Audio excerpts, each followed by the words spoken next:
Yun o, napakaangas, napakalupit. Yun o.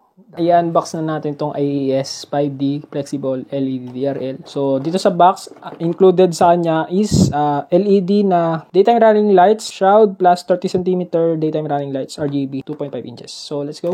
Open na natin. So, ngayon pa lang tayo mag-unbox nito. First time. So, napakaganda ng item na to. Solid nga ito, no?